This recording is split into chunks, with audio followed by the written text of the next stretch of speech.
నిన్న వరంగల్లో రైతు డిక్లరేషన్ డేటా అయితే వాళ్ళు హామీలు ఇచ్చిండ్రు.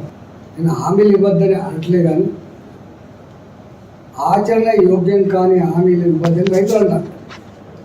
ఇవాళ కేసీఆర్ గారి ప్రభుత్వం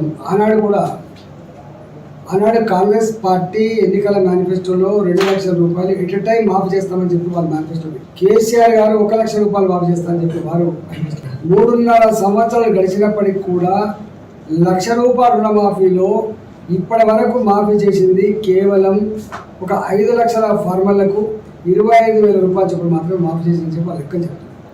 అంటే దాదాపు కొన్ని 100 కోట్ల రూపాయలు మాత్రమే. 24,000 కోట్ల రూపాయలు రైతు రుణమాఫీ చేయాల్సిన జాగాలో కేవలం 100 కోట్ల రూపాయలు ఇచ్చి ఇవాళ సదాయిస్తున్న పరిస్థితి మనం చూస్తూ ఉన్నాం. కాబట్టి 1 లక్ష రూపాయలు ఎట్ టైం చేయలేకపోతున్నాడు.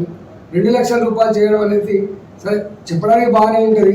నేనేం వ్యతిరేకిస్తానని కానీ, నేనేం విమర్శిస్తాను కానీ ఇది సాధ్యమయ్యే పని కాదు.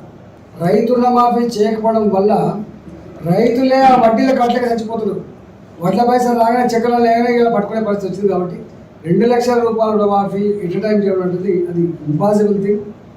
చేయాలి, రైతులకు సాయం కావాలని కోరుకుంటున్నాం, కానీ ఇది మాత్రం ఆశ్చర్యం కాదు. హాయ్ ఫ్రెండ్స్, మా టుడే టుమారో యూట్యూబ్ ఛానల్ చూస్తున్నందుకు చాలా థ్యాంక్స్. మరిన్ని లేటెస్ట్ వీడియోస్ కోసం వెంటనే సబ్స్క్రైబ్ చేయండి. అలాగే ఈ బెల్ ని కూడా రింగ్ చేసేయండి. మా నోటిఫికేషన్స్ అన్ని మీ మొబైల్లో వస్తాయి.